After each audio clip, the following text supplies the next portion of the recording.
তুলে আনা হয়েছে। এই দেখ সখা দেখ, এই পাতাগুলোর মধ্যে থেকে আমি একটা পাতা কি করেছি, ছিদ্র করে দিয়েছি। শোন, এই ছিদ্র পাতা যার ভাগ্যে পড়বে ভাই, তার একেবারে কপাল খারাপ। আরে বাবা, সেই চোর হবে। এই যে এই পাতাগুলো আমি সব একসাথে রেখে দিলাম, ঠিক আছে? রেখে দিয়েছি একসাথে। এইবার আমরা সবাই একটা একটা করে পাতা নেব। এবার ছেঁড়া পাতা যার ভাগ্যে পড়বে ভাই, তার কিন্তু কপালে দুঃখ আছে, মানে চোরটা সেই হবে। এই নে তাড়াতাড়ি নে দেখি, একটু চিনতে ভেবে চিনতে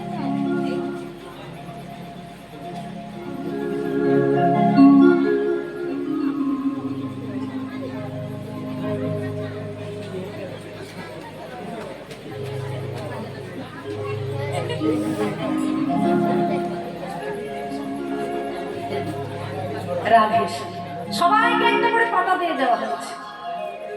এবার ছেঁড়া পাতা তো কার ভাগ্যে পড়ছে দেখতে হবে। এই ভাই দেখি তোর পাতাটা দেখি, কি বলছো গো? দেখাবে না বলছে, তাহলে ওর কপালে আছে সেজন্য দেখাচ্ছে। হ্যাঁ, তোর পাতাটা ছেঁড়া আছে নাকি রে? না দেখালে বুঝবো কি করে? তুই বললি মেনে নেবো নাকি? বলছে আমি দেখাবো না, ওদেরটা আগে দেখতে বলছি। আর তোরটা যদি ছেঁড়া পড়েছে, তোর কপালটা অনেক খারাপ। দেখছি তোকে দাঁড়া। এই ভাই দেখি তোর পাতাটা। এই সবাই বলছে ভালো আছে, তাহলে ছেঁড়া পাতাটা গেল কোথায়? দেখা দেখা তুই বললে হবে, আমরা দেখবো না? দেখা দেখতেই হবে। ভালো করে কি সর্বনাশ! আরে বাবা, ভালো করে দেখাবি তবেই তো বুঝতে পারবো।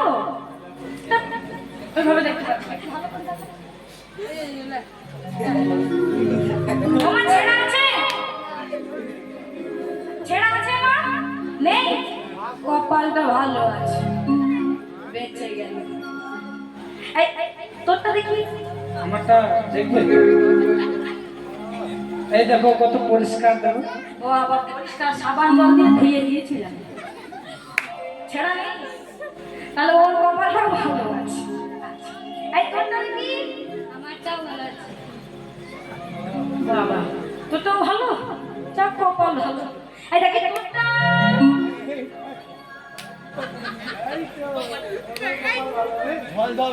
ঝল ঝল করছে, লাইট লাগানো আছে নাকি?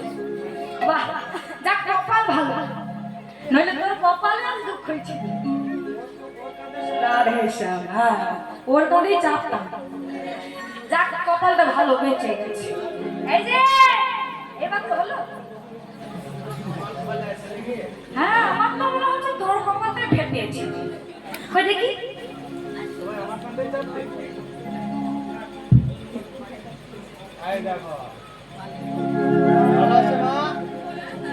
আমার ভালো আছে পাতাটা। আরে তুই তো সবার পাতা দেখলি, সবারই তো পাতা ভালো, তাহলে ছেঁড়া পাতাটা গেল কোথায়?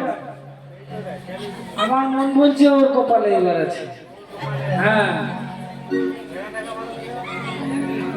আরে বাবা, আমি তো তোদের সবাইকে পাতাটা দিলাম। হ্যাঁ, তোদের গুলো যখন ভালো আছে, আমার তো ভালোই হবে। বেশ, দেখি। ছেঁড়াটা কোথাও পড়ে গেছে। বেশ দেখে নি। আরে না রে, তোদের পাতাগুলো ভালো আছে, আমার ভালো দেখি ছেঁড়া হয়, আমার পাতাটাও ভালো আছে। আমরা তো সবার পাতা দেখলাম, তুইও দেখা। ও, আমাকে বিশ্বাস হচ্ছে না? না, বিশ্বাস হচ্ছে না। বিশ্বাস নেই? না, আমাকে বিশ্বাস নেই বাবা? না, একবারে বিশ্বাস নেই। আমি মিথ্যে কথা বলছি? এই দেখ, মিথ্যে বলেছি আমি? ছেঁড়া আছে পাতা? ভালো করে দেখা, বাবা ছেঁড়া আছে গো? ভালো করে দেখাও। আরে বাবা, ভালো করে তো দেখাচ্ছি। কি ভাই, ছেঁড়া আছে? সবাই তো একই রকম বলছে, অন্তত তোমরা তো সাথে থাকো। টাকা দিয়ে রেখেছো নাকি? আরে বাবা, ভালোই আছে। এই দেখাও। এ কানা চলবে চলবে হবে ভাই, চলবে হবে ভাই।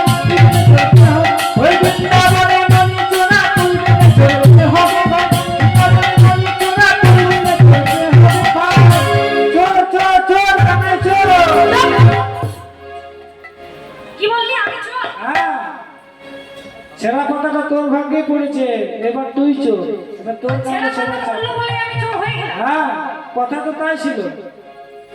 সকালে বলছে ও তোমায় তুই বিয়ে চোর বিয়ে হবে। এই যে বেলে না আমার ননি চোরা, মানে বেলে না আমার সবার ঘরে ননি চুরি করে কে খেত? কে খেত? আমি চুরি করতাম বলেই আমি চোর। কেন? আর চুরির জিনিসটা ওদেরকে দিতাম না। হ্যাঁ, আমরা খেতাম কিন্তু চুরি তো করতাম না। বলছি খেতাম, চুরি তো করতাম না, ওটা তো তুই করতিস। বাহ, চিন্তা করুন কেমন বন্ধ। আমি চুরি করতাম বলে আমিই চোর, আর ওরা যে খেত সেটার কোন দোষ? বেশ বেশ, তোদের আর চুরি করার আর কথা বলতে হবে না, আর চোরও বলতে হবে না। কি করবি? আমার কাঁধে চাপবি, তাই তো? হ্যাঁ হ্যাঁ, এটাই তো কথা। বেশ, কে চড়বি আমার কাঁধে বল? কে? সুদামা চড়বি? আয়, প্রভুর হৃদয়ে কিন্তু এটাই বাস করছে। তাই বলছে আমার কাঁধে চড়বি, তাই তো? হাতে কিছু না। আয়, এ বলে সুদামা আমাকে কাঁধের মধ্যে চড়বি। কেমন হবে? আজ সুদামার লইয়া কৃষ্ণ দেখো জ্বলিতে লাগে সুদামারে লইয়া কৃষ্ণ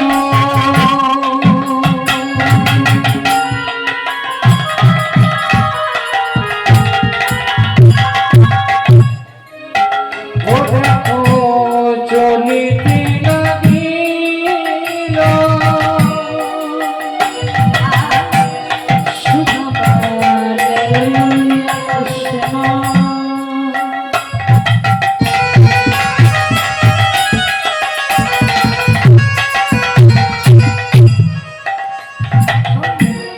চলিতে লাগিল ওরে সুধারে লইয়া কৃষ্ণ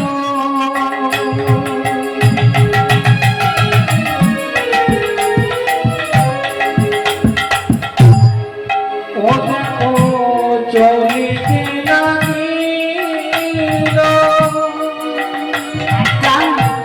পত্র বৃক্ষ তলে আসিয়া রাম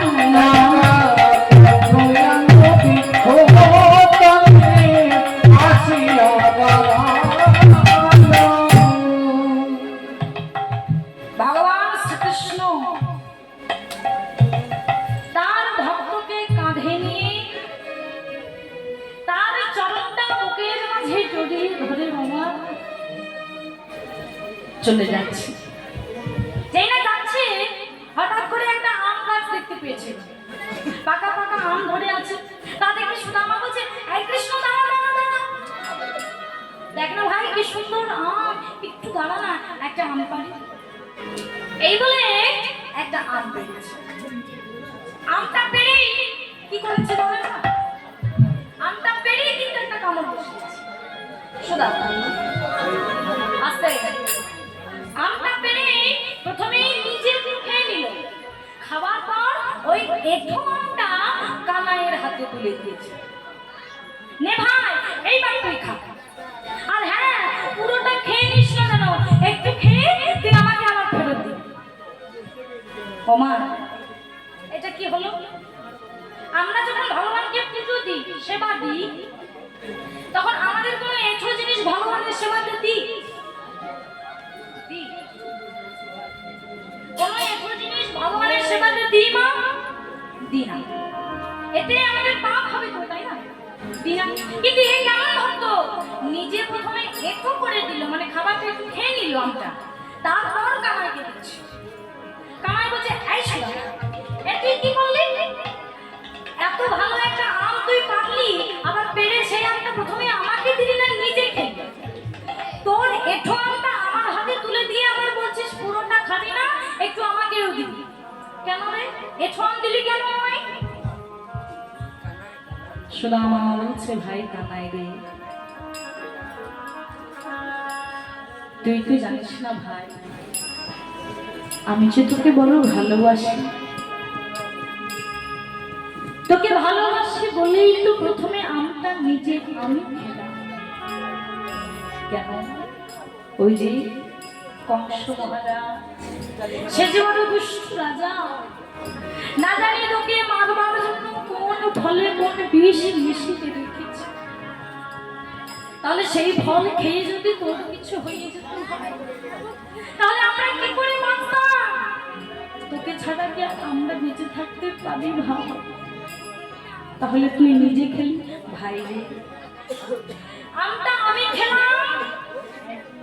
আমি মনে করেছিলাম আমটাতে যদি কিছু থাকে তাহলে আমার হোক, আমটা খেয়ে যদি কোনো বিপদ হয় তাহলে বিপদটা আমার হোক, কিন্তু তোর যেন না হয়। আমার বিপদ হলেও আমি সহ্য করতে পারবো, কিন্তু তোর যদি বিপদ হয় তবে সহ্য করতে পারবো। এর জন্যই তো আমটা প্রথমে নিজে খেলাম ভাই। এই দেহের প্রাণ হচ্ছে শুধু, তোর যদি কিছু হয়ে যায় তবে কেমন করে বেঁচে থাকবো? তাহলে শোন, তুই আমার কাছ থেকে একটু আম খাবি বলছিস ভাই, তোর কোনো বিপদ যাতে না হয় তার জন্য আমটা আমি পরীক্ষা করলাম, কিন্তু খাইনি।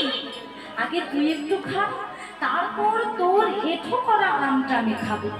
কেন ভাই, কেন জানিস? তোর এঠো বড় মিঠো লাগে ভাই রে কানা, তোর এঠো বড় মিঠো লাগে ভাই রে কানা,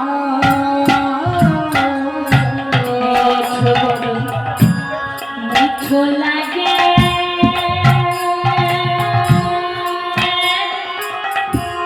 ভাই রে কানা,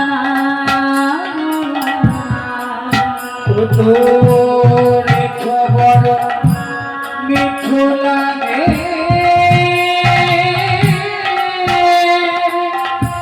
ভাই রে কানা।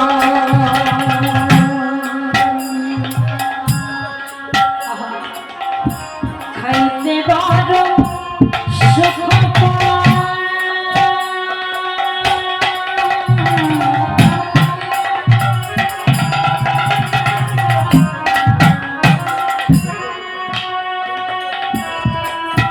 কানা, তাই তোরে তোরে ছলখানা। আমি খাইতে বড় সুখ পাই,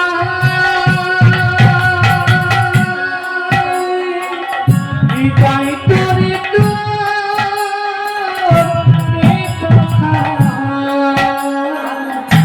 খেতে খেতে আমার মুখ হতে, খেতে খেতে আর মুখ হতে, খেতে খেতে আমার মুখ হতে, খেতে খেতে আর মুখ হতে দিতে হলো মিঠো বড় মিঠো লাগে ভাই রে কানা,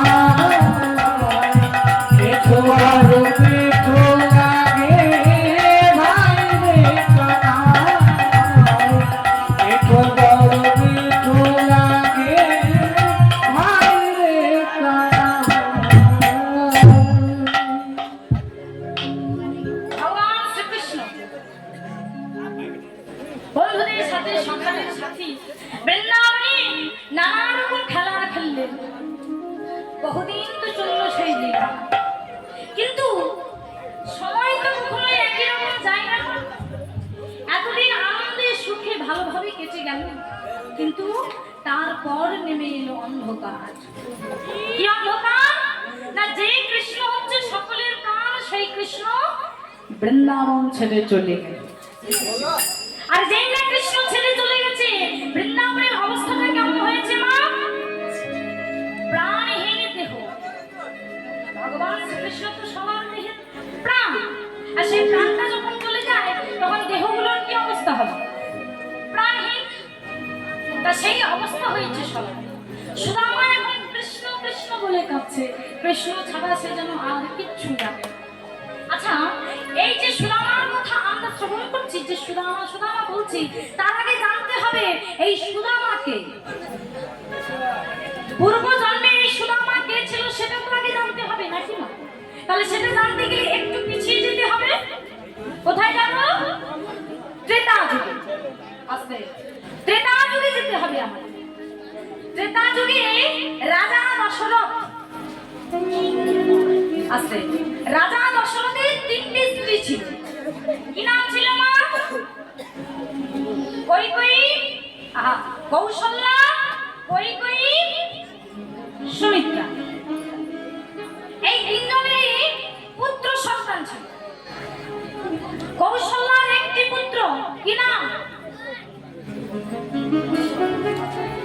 ওমা, আমরা কীর্তন গান শ্রবণ করতে আসি এর জন্য, এর জন্য তো কীর্তন গান শ্রবণ করতে আসি, তাই না? আর এই কীর্তন গান শ্রবণ করতে এসে যদি মায়েরা গল্প করে ঘুমিয়ে পড়ে, তাহলে বৃথা হয়ে যাবে না মা জন্মটা?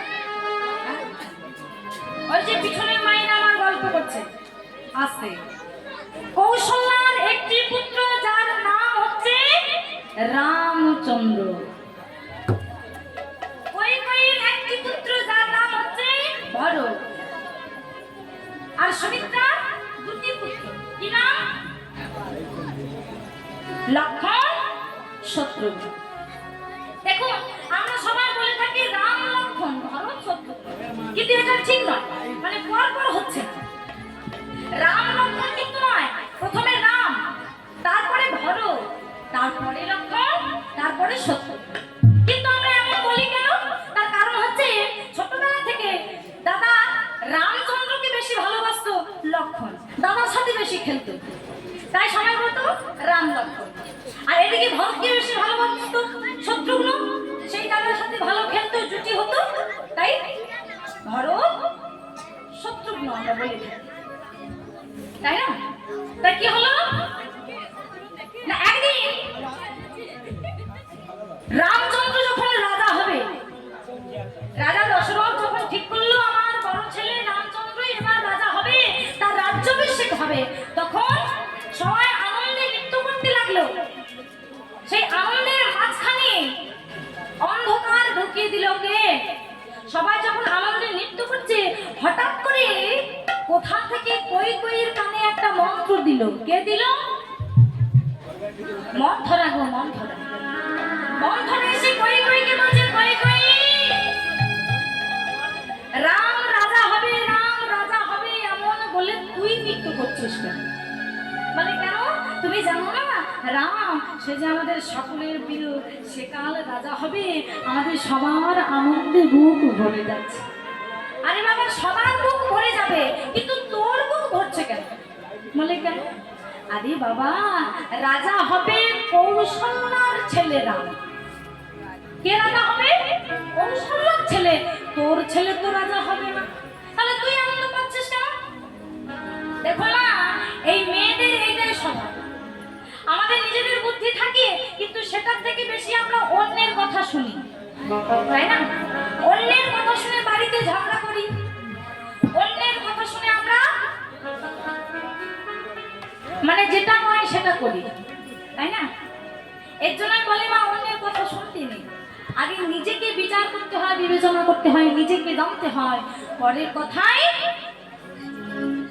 কান দিলে চলবে। কিন্তু মন্থরা যেই না মন্ত্র দিয়ে দিয়েছে, কৈকেয়ীর মন্ত্র ঢুকে গেছে, বলে তাই তো আমার ছেলে তো রাজা হবে না, তাহলে আমি কেন নৃত্য করবো? বন্ধ হয়ে গেল আলো। সবাই নৃত্য করছে, সবার ঘরে আলো জ্বলছে, কৈকেয়ীর ঘরে আলোটা বন্ধ করে দিয়ে চুপ করে বসে আছে। রাজা দশরথ মনে মনে চিন্তা করছে, কি ব্যাপার, সবাই এত আনন্দ করছে, কৈকেয়ী নেই কেন? কৈকেয়ীর কাছে গিয়ে দেখছে কৈকেয়ী চুপচাপ বসে আছে। বলে, কৈকেয়ী, কি ব্যাপার, সবাই এত আনন্দ করছে, কাল আমার রাম রাজা হয়, তো তুমি এখানে এমন করে বসে আছো কেন? তোমার কি কিছু হয়েছে? না স্বামী, আমার কিছু হয়নি, তবে এবার হবে। বলে, এমন বলছো স্বামী? তোমার মনে আছে তোমার কাছে আমি 2টি বর পাই? হ্যাঁ, মনে আছে। ওমা, এই কৈকেয়ী কিন্তু তার স্বামীর কাছে 2টি বর পেত। না যেদিন রাজা দশরথের কুষ্ঠব্যাধি হয়েছিল, একটা আঙুল কুষ্ঠব্যাধি হয়েছিল, যে আঙুলটা একেবারে পচে গলে গেছে, সেই আঙুলটার কারণে রাজা দশরথের মৃত্যু পর্যন্ত হতে পারত। অনেক ডাক্তার দেখানো হয়েছে, কবিরাজ দেখানো হয়েছে, রাজা ভালো হচ্ছে না। এক কবিরাজ এসে বলছে, শুনুন মহারাজ, এরকম করে আপনি ভালো হবেন না। যদি আপনার 3টি স্ত্রীর মধ্যে কোনো স্ত্রী তার মুখ দিয়ে আপনার এই আঙুলটা প্রত্যেকদিন পরিষ্কার করে দেয়, তবেই আপনি ভালো হবেন, আর তাছাড়া আপনি ভালো হবেন না। ওমা, সুন্দর করে স্বামীর জন্য সেজে গুজে স্বামীর নামে সিঁদুর তো সবাই করবে, কিন্তু ভালো মজা সে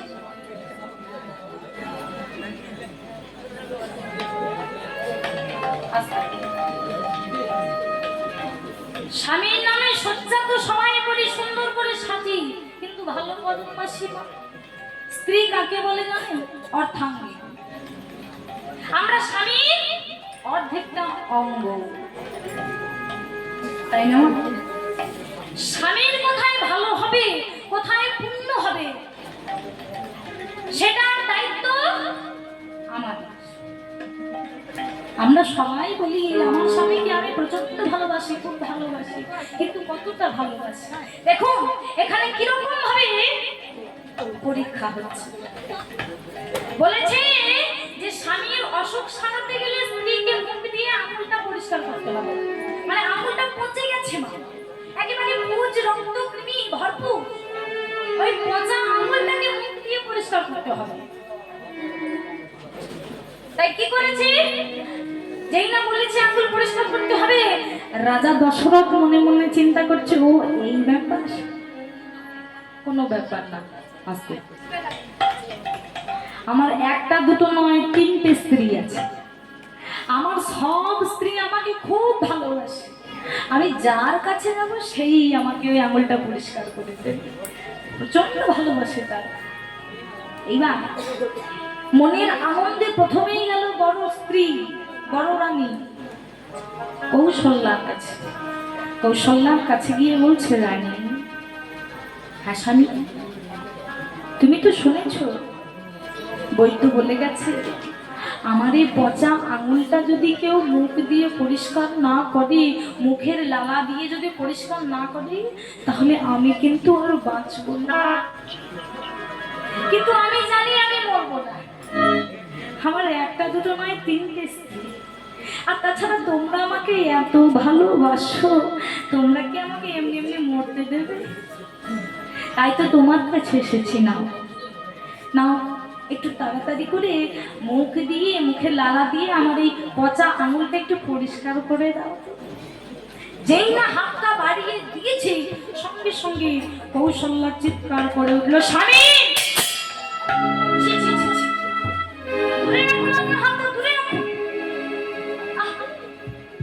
স্বামী একটিবারের জন্য ভাবলেন না? আপনার হাতটা দেখেছেন?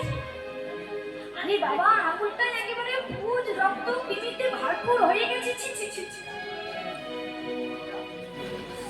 এইরকম পচা আঙুলটা কেউ কি মুখে দিতে পারে স্বামী? না না না না না, কিছুতেই আমার দ্বারা এসব হবে না। ওই পচা আঙুল আমি কিছুতেই আমি পরিষ্কার করতে পারবো না, আমার কাছে হবে। যান না যান, আপনার আরো দুটো রানী আছে, তাদের কাছে যান, আমি কিন্তু পরিষ্কার করতে পারবো না। যেই না বলেছে পরিষ্কার করতে পারবো না, মহারাজ বড় ব্যথা পেয়েছে।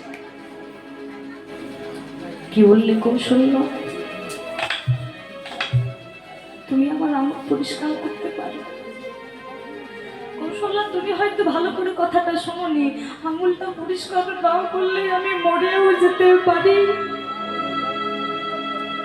দেখো স্বামী, সে তুমি মরে যাও বা বেঁচে থাকো তাতে আমার কোনো যায় আসে না। তুমি যাও আমার কাছ থেকে, ও আঙুল আমি পরিষ্কার করতে পারবো না।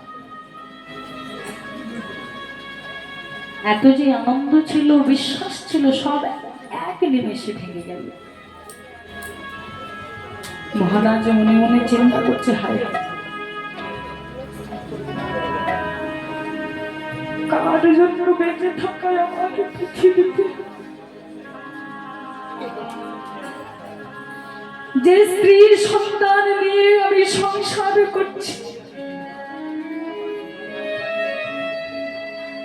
যাদের জন্য দিবারাত্রি একই রকম পরিশ্রম করে আমি বেঁচে আছি,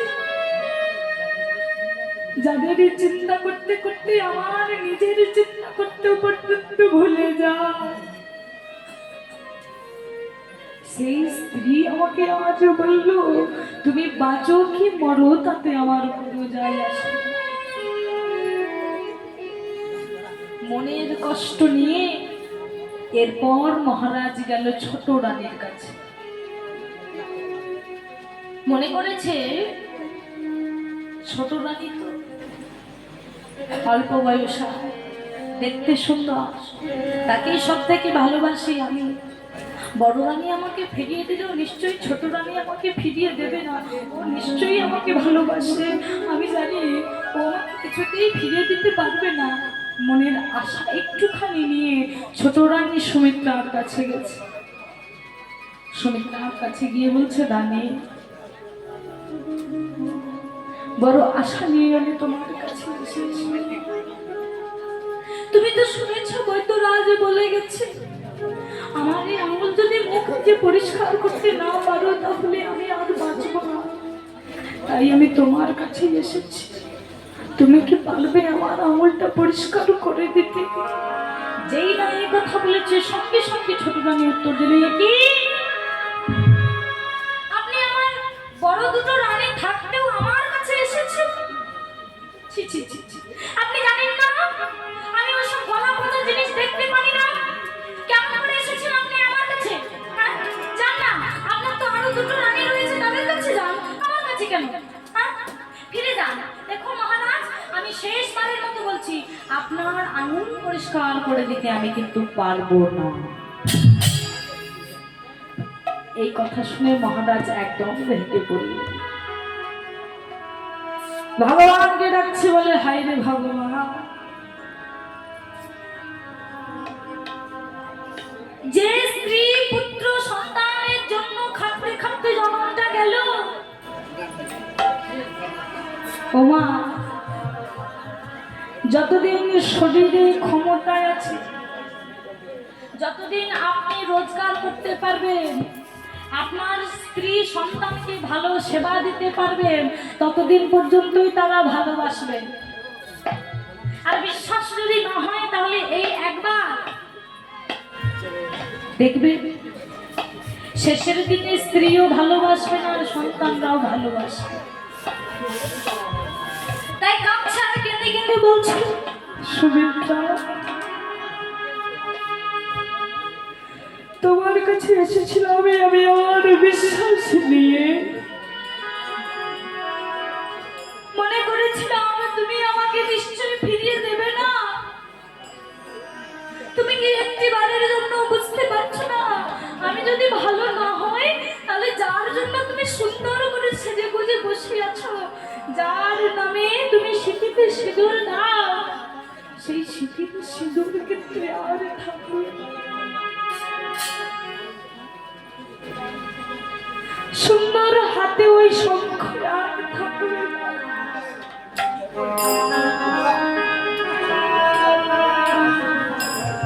সবাই বলে স্ত্রী নাকি স্বামীর অর্ধেক অঙ্গ।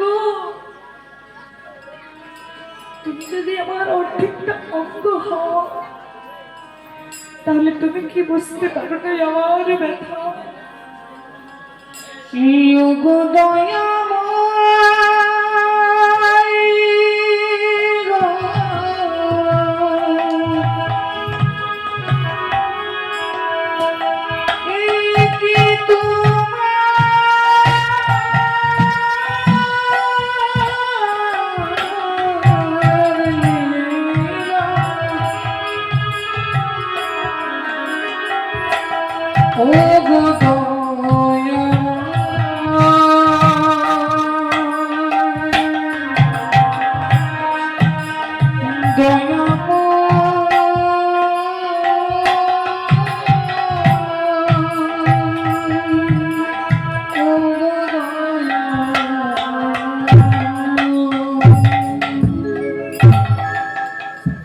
দয়ামা, আজ তুমি প্রমাণ করে দিলে এ জগতে কেউ কারোর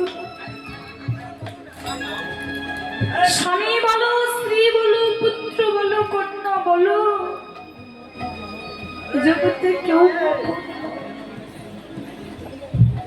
শরীরে শক্তি থাকলে যখন তাদেরকে ভালো সেবা দিতে পারতাম, তখন তারাও আমাকে ভালোবাসা দেখাতো। কিন্তু যেই আমি তাদের থেকে একটু নিচে পড়ে গেলাম, তারাও আমাকে দূরে সরিয়ে দিতে চাইছে। যাদের জন্য আপন ভেবে, যাদের জন্য বেঁচেছিলাম, তারাই যখন চাই না আমি বেঁচে থাকি, তাহলে আমাদের জীবন রেখে আর লাভ নেই, তাহলে আমার মরণই ভালো। এই বলে মনের দুঃখে কষ্টে নিজের পক্ষে বসে আছে। এই সময় কই কই এসে বলছে, স্বামী গো, তুমি তোমার রোগের কথা বলতে তোমার বড় স্ত্রীর কাছে গেলে, তোমার ছোট রানীর কাছে গেলে, ওই স্বামী তুমি তো আমার কাছে এলে না। মহারাজ বলছে, কই কই, যাকে সর্বপ্রথম আমার স্ত্রী করে নিয়ে এসেছিলাম, যাকে সর্বপ্রথম সর্বস্ব ভালোবাসা দিয়েছিলাম, সেই বড় রানী যখন আমাকে দূর করে দিয়েছে, যে ছোট রানী যাকে নিজের আদরে নিজের সবটুকু ভালোবাসা দিয়ে যে ছোট রানীকে আমি এনেছিলাম, সেই রানী যখন আমাকে দূর করে দিয়েছে, আমি আর কোন মুখ নিয়ে তোমার কাছে যাব বলো? তারা যখন আমায় দূর করে দিয়েছে, তুমি আর কি করে আমাকে ভালো করবে? তাই তোমার কাছে যেতে সাহস পাই। বাবা আমাকে যা দুঃখ ব্যথা দিয়েছে, সেই ব্যথা আমি সহ্য করতে পারিনি, তাই নতুন করে তোমার কাছে ব্যথা পাওয়ার জন্য আর যেতে পারিনি। স্বামী, তারা হয়তো বুঝতে পারেনি যে আমরা হলাম স্ত্রী, স্বামীর অর্ধেকটা অঙ্গ। স্বামী যদি না থাকে, তবে এ জগতে স্ত্রীর মূল্য থাকে না গো। এই যে শরীরের উপরে শঙ্খ পরে আছি, সিঁদুর পরে আছি, সুন্দরভাবে সেজে গুজে আছি, এটা তো তোমার জন্য হলো। তুমি যদি না থাকো, তবে কি আমার এই সাজটা থাকবে? সমাজে একটা প্রতিষ্ঠিত হবে, একটা সুন্দর সদপা নারী হয়ে আছে তোমার জন্য। তুমি যদি না থাকো, তাহলে আমার আর কিছুই অস্তিত্ব থাকবে না। একথা তারা হয়তো বুঝতে পারেনি, কিন্তু আমি জানি। তাই তারা যদি তাদের মুখ দিয়ে তোমার আঙ্গুল পরিষ্কার না করে, চিন্তা করো না, আমি তো আছি। তুমি হয়তো তোমার সবটুকু ভালোবাসা তোমার বড় রানী আর ছোট রানীকে দিয়েছো, কিন্তু আমার তো স্বামী তুমি একটাই, তাই আমার সবটুকু ভালোবাসা যে তোমাকে দিয়েছি। তুমি চিন্তা করো না স্বামী, আমি আমার মুখ দিয়ে তোমার আঙুলটা পরিষ্কার করে তোমাকে সুস্থ করে তুলব। সেই কই কই প্রত্যেকদিন তার স্বামীর ওই পচা আঙুলটা নিজের মুখের লালা দিয়ে প্রত্যেকদিন পরিষ্কার করে দিবে। ততদিন পর্যন্ত পরিষ্কার করেছিল যতদিন পর্যন্ত সেটা সম্পূর্ণ ভালো না হয়ে যায়। একেবারে সম্পূর্ণ ভালো হয়ে গেল সেই দিন রাজা দশরথ বলেছিল, বলো কই কই তুমি কি চাও? তুমি যা চাও আমি তোমায় তাই দেব। সেদিন কই কই বলেছিল, স্বামী গো, আজ আমার কিছু চাই না, তবে চাইবার হলে যেদিন সময় হবে সেদিন ঠিক তোমার কাছে চেয়ে নেব। এই সময়ে দুটি বর পাওয়ার কথা ছিল, কিন্তু সেই দিন নেই। এই আজ যখন বলেছে রাম রাজা হবে, মন্থরার কথা শুনে কই কই চুপ করে বসে আনন্দ সব বিসর্জন দিয়ে স্বামীর কাছে বলছে, স্বামী গো, সেই দিন তোমার কাছে পাওনা ছিল দুটি বর, আজ যদি চাই তুমি কি আমায় বর দেবে? তখন মহারাজ বলছে, কই কই, আজ আমার রাম রাজা হবে, কত আনন্দের দিন, কত সুখের দিন। এই সুখের দিনে তুমি যা চাইবে আমি তোমায় তাই দেবো। বলো কি চাও তুমি? বলো কি চাও? শোনো, আমার প্রথম পরে আমি চাই, কি চাই? রাম রাজা হবে না, ধরো। রানী, এ তুমি কি বলছো রানী? কাল আমার দাদার রাজ্যাভিষেক হবে রানী, আর আজ তুমি বলছো না?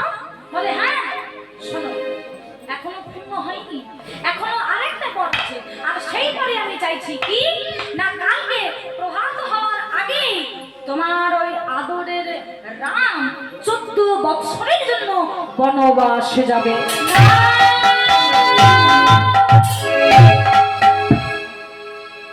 না রানী, না, তুমি এমন করে বলো না। রাম যদি বনে যায় তবে যে অযোধ্যা শূন্য হয়ে যাবে।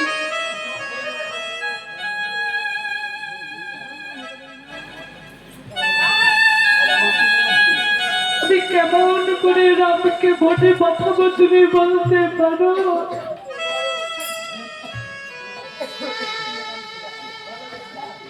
দয়া করে তোমার কথা তুমি ফিরিয়ে নাও, দয়া করে তোমার কথাটা তুমি ফিরিয়ে নাও। রামকে আমি বনে পাঠাবো। বলে না, আপনি কথা দিয়েছেন, আমি যা চেয়েছি আপনাকে তাই দিতে হবে, কিছু করার নেই।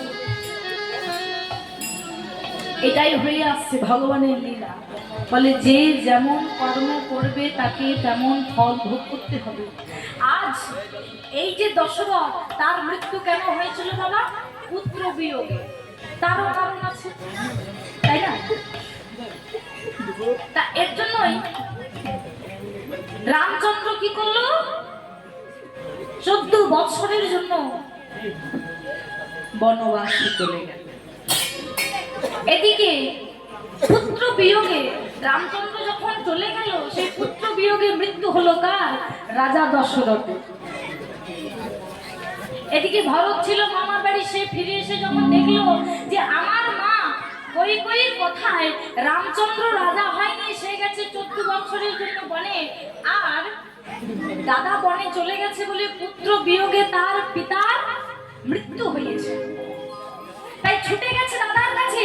দাদার চরণ দুটি জড়িয়ে ধরে বলছে, ওরে দাদা, তুই এমন করিস না, তুই যদি এখানে থাকিস তাহলে আমাদের রাজ্যের কি হবে? ফিরে চল। কিন্তু রামচন্দ্র পিতৃ আজ্ঞা পালন করছে, বলে না ভাই, আমি তো ফিরে যেতে পারবো না, আমি পিতাকে কথা দিয়েছি যে 14 বছরের জন্য আমি বনবাস, তাই আমি ফিরে যেতে পারবো না। তাই দাদা যখন কোনো মতেই ফিরে এলো না, ভরত কি করেছিল না দাদার চরণের যে খড়ম জোড়া, পায়ের যে খড়ম, সে খড়ম জোড়া খুলে এনে 14টি বৎসর ওই রাজ সিংহাসনের উপরে রেখে পুজো করে রাজ সিংহাসনের নিচে বসে রাজ্য পরিচালনা করেছিলেন। তা এই যে ভরত দাদার খড়ম পুজো করেছিল 14টি বৎসর, রামচন্দ্র ফিরে এসে তা দর্শন করে ভাইকে বলছে, ভাই রে, তুই তো 14 বছরের জন্য আমার খড়ম বুকে জড়িয়ে ধরে পুজো করেছিস, তা আমাকে দাপর যুগে আমিও তোর চরণ দুটি বুকের মাঝে জড়িয়ে ধরে সেবা করবো। তাই ওর হরি বল হরি। তা সেই ভালো আজ এই দাপর যুগে হচ্ছে সুদামা, আর এই সুদামা ভরত যেমন খড়ম পূজা করেছিল, সেবা করেছিল, সেই সুদামার চরণ সেবা করছে আজ আমার গোবিন্দ। এদিকে অনেকটা দিন তো কেটে গেল বৃন্দাবনে, কিন্তু এইবার বৃন্দাবন শূন্য করে আমার গোবিন্দ চলে গেছে অপুরের রথে চড়ে। এদিকে মথুরা থেকে তিনি যখন আবার দ্বারকায় যান, তার মাঝখানে তিনি গিয়েছিলেন কোথায়? শান্তিপুরীর আশ্রমে শিক্ষা গ্রহণ করবার জন্য। তা এইবার সুদামা কাছে বলে, কৃষ্ণ ছাড়া তো দেহের প্রাণ নেই, কৃষ্ণ না থাকলে তো কিছুই নেই, তাই না? তাহলে কৃষ্ণের কাছে যাব। সব জায়গা খুঁজে দেখলো, কৃষ্ণকে কোথাও পাওয়া গেল না। কোথায় কোথায় খুঁজে দেখলো, সব জায়গায় খুঁজে দেখলো, কৃষ্ণকে পাওয়া গেল না, কিন্তু কৃষ্ণ ছাড়া তো কিছু নেই। কাঁদছে, কৃষ্ণের নাম ধরে ধরে কাঁদছে গো মামা। এদিকে সুদামা কাঁদছে, বলছে কৃষ্ণ ছাড়া কিছু নেই। আমাদের এটা বোঝা উচিত যে কৃষ্ণ ছাড়া এই জগতে কিন্তু আর কিছু নেই। এই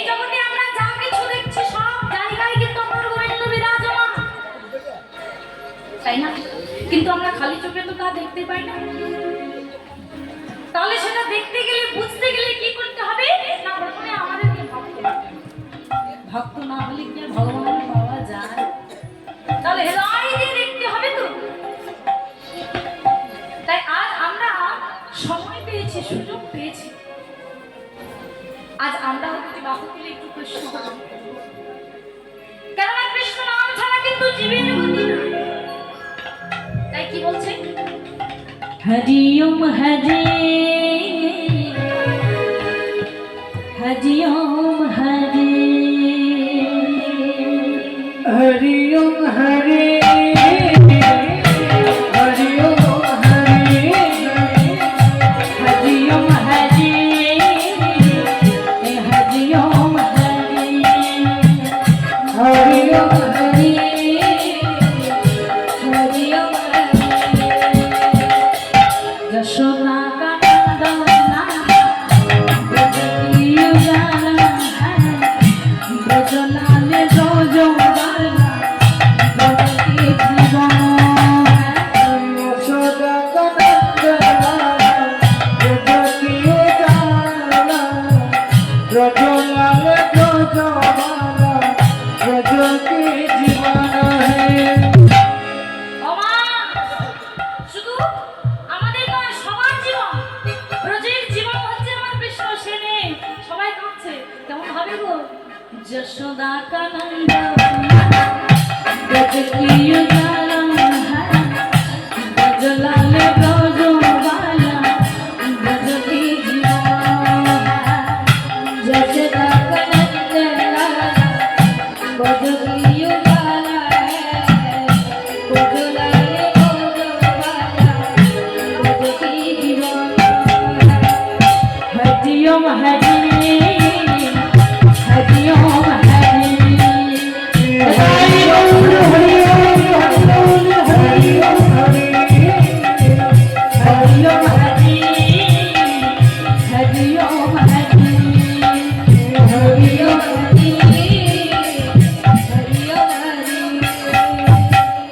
সত্য সনাতন নিত্য নিরঞ্জন ভব ভয় ভঞ্জন হে নন্দনা হরি চন্দ্র সনাতন নিত্য নিরঞ্জন ভব ভয় ভঞ্জন হে নন্দনা। ছোট সনাতন নিত্য নিরঞ্জন ভব ভয় ভঞ্জন হে নন্দনা ছোট সনাতন নিত্য নিরঞ্জন ভব ভয় ভঞ্জন হরি ওম হরি হরি ওম হরি হরি ওম হরি হরি ওম হরি হরি ওম হরি হরি ওম হরি হরি ওম হরি যেটা যোগ তা কি করলো না, তিনি গেল কোথায়? ভগবান শ্রীকৃষ্ণ সেই সময় গিয়েছিল সন্দীপ মুনির আশ্রমে শিক্ষা গ্রহণ করতে। এখানে জগতের জীবকে শিক্ষা দিচ্ছে যে ভগবান যদি পেতে চাও তাহলে প্রথমে কার আশ্রয় হতে হবে? গুরুচরণ আশ্রয় করতে হবে। গুরু ছাড়া কিন্তু গোবিন্দ পাওয়া যাবে না। গুরু, গু শব্দে অন্ধকার, গু শব্দে আলো। অন্ধকার থেকে আলোর পথে আমাদের নিয়ে যায় কে? আমাদের গুরু। আমাদের আলোর পথে নিয়ে যায় আমাদের গুরু। তাহলে গুরু ভজনা আগে করতে হবে। যদি গুরু ভজনা করতে না পারি তাহলে কিন্তু গোবিন্দ ভজনাও হবে না। ওমা ওই দেখি এখানে আমার কতজন মায়ের গুরু দীক্ষা হয়েছে? দিলে কি মা একটু হাতটা তুলুন তো। গুরু দীক্ষা হয়েছে তো? হ্যাঁ হয়েছে মা গুরু দীক্ষা? আচ্ছা বাহ, খুবই ভালো। আর যে মায়েদের এখনো হয়নি বা যে বাবাদের এখনো গুরু দীক্ষা হয়নি, শিক্ষার উপরে নিয়ে নেবেন বাবা। কেননা গুরু ছাড়া কিন্তু গোবিন্দ পাওয়া সম্ভব না। আগে গুরু পরে গোবিন্দ। তাহলে গুরু ভজনা আগে করতে হবে, কেমন? আর গুরু ভজনা যেজন করে সেই তো জানে না গুরু ভজনার কত আনন্দ, তাই না? যারা গুরু ভজনা করে একমাত্র তারাই জানতে পারে। তাই কি বলছে জানেন, গুরু ভজনা করলে দিন কেমন কাটে? দিন আনন্দে কাটে। কেমন হবে? যে মায়েরা গুরু দীক্ষা নিয়েছেন একটু হাতটা তুলুন। হ্যাঁ, নামবে না হাতটা, একটু করতালি করবেন। কেমন কি বলছে শুনুন। দিন তো দিন আনন্দে যাবে,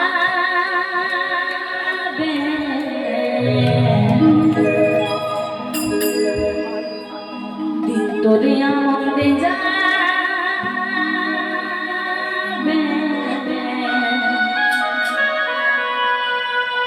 ভজলে গুরু না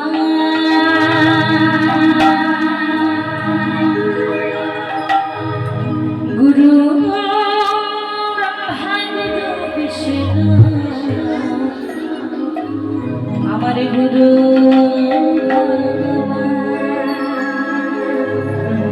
তোরে আমার ভক্তি যাবে ভজলে গুরু না, ভজলে গুরু না, গুরু ব্রহ্মা গুরু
বিষ্ণু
ভজনা করতে হবে।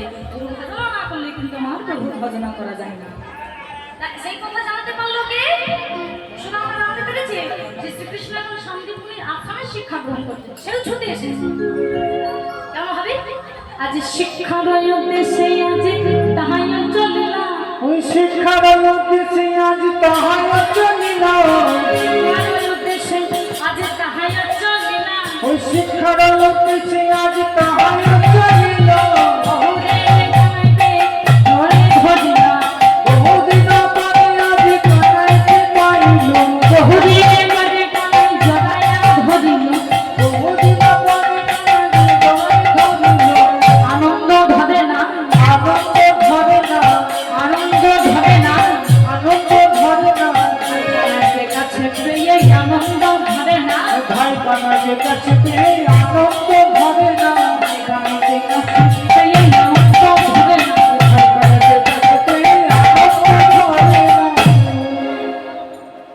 যেই না ছুটে এসেছে শান্তিপুরের আশ্রমে দেখতে পেয়েছে কামাইকে, কামাইকে যেই দেখতে পেয়েছে একেবারে ছুটে গিয়ে কামাইকে জড়িয়ে ধরেছে। জড়িয়ে ধরে বলছে, হ্যাঁ কানাই, এতদিন পর তোর সাথে আমার দেখা হলো, বল না ভাই কেমন আছিস, তুই ভালো আছিস? বলে হ্যাঁ ভাই আমি ভালো আছি, তুই ভালো আছিস? বলে হ্যাঁ ভাই আমিও ভালো আছি। তা তুই এখানে? ও তুই বুঝি এখানে শিক্ষা গ্রহণ করতে এসেছিস? আচ্ছা আচ্ছা ঠিক আছে, তুই যখন শিক্ষা গ্রহণ করবি তখন আমিও শিক্ষা গ্রহণ করবো।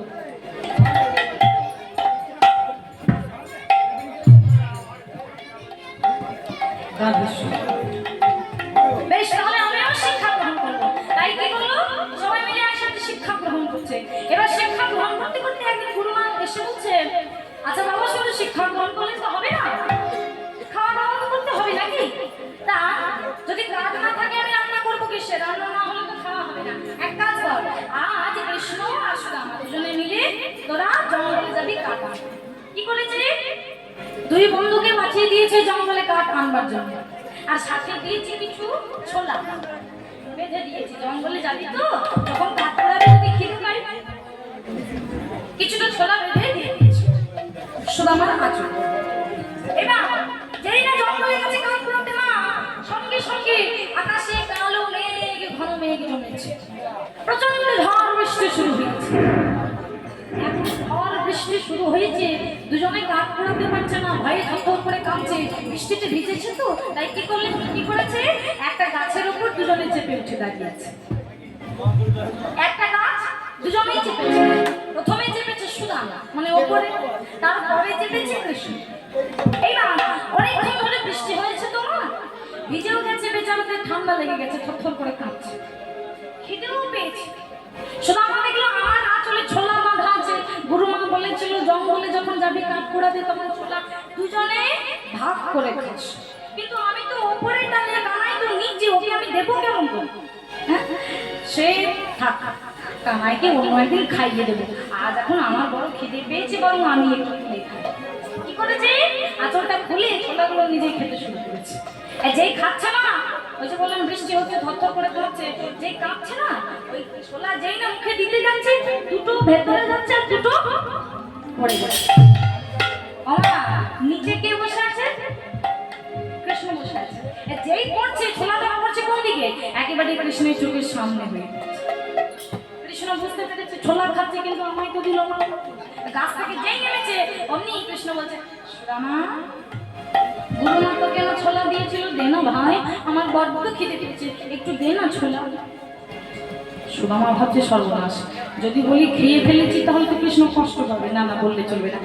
জানিস কৃষ্ণ, ওই প্রচন্ড ঝড় বৃষ্টি হচ্ছিল তো, ওই তাড়াহুড়ো করে ছোটাছুটি করতে গিয়ে এই দেখ না কখন খুলে পড়ে গেছে, আমি বুঝতেই পারি, কোথাও বোধহয় খুলে পড়ে গেছে। মিথ্যে কথা বললো কার কাছে? কার কাছে মিথ্যে কথা বলছো বাবা? মালিকের কাছে, বিশ্ব ব্রহ্মাণ্ডের যিনি মালিক, তার কাছে মিথ্যে কথা বলছে। ওমা, তার কাছে কি আর মিথ্যে কথা চলে বাবা? মনে মনে ভাবছে, ও তুই আমার মিথ্যে কথা বললি ভাই, বেশ এর সব আমি নিয়ে নেব। আশ্রমে ফিরে এসেছি সন্ধ্যাবেলা, ভগবান শ্রীকৃষ্ণের ছলনা করে আমার বলছে সুদামা, সুদামা কি হলো? আমার বড্ড খিদে পেয়েছে। ওমা, তোর খিদে পেয়েছে? আচ্ছা তুই কি খাবি বল, আমি এক্ষুনি গুরুমার কাছে এনে দিচ্ছি, চেয়ে এনে দিচ্ছি। বল কি খাবি? বলে না, চেয়ে এনে দিলে তো হবে না। বলে সে কি কথা, চেয়ে আমি তাহলে কোথায় পাবো? শোন আমার কথা শোন, তুই তো আমার বন্ধু তাই না, তুই তো আমায় খুব ভালোবাসিস। শোন, তুই আজকে ওই গুরুমা রন্ধনশালা থেকে চুরি করে নাড়ু আনবি, সেই নাড়ু আমি খাবো। আর তা যদি না হয় তাহলে কিন্তু তোর আমার বন্ধুত্ব আজকে এখানে শেষ। সে কি রে, তুই জানিস না আমি কোনোদিন মিথ্যে কথা বলিনি। আমি যে কখনো মিথ্যে কথা বলি না, কখনো চুরি করি না, অসৎ কাজ করি না। তোর জন্য আজ আমাকে চুরি করতে হবে। হ্যাঁ করতে হবে। তুই না আমার প্রাণের সখা, কেমন সখা, আমার জন্য চুরি করতে হবে। কি করলো? বেশ, তাহলে তুই দাঁড়িয়ে মানে রান্নাঘরে পাহারায় থাকতে হবে না। বুড়ো মাইলা তুই আমাকে বলবি, আমি তখন তাড়াতাড়ি বেরিয়ে চলে আসবো। ঠিক আছে, তাই হবে। কৃষ্ণ দাঁড়িয়ে দাঁড়িয়ে আছে, আর এদিকে যেই না সুদামা ঢুকেছে নাড়ু পাত্র থেকে, যেই না দুটো নাড়ু তুলেছে, সঙ্গে সঙ্গে কৃষ্ণ ডাক দিয়েছে, গুরুমা শিগগিরই আসো, গুরুমা দেখে যান।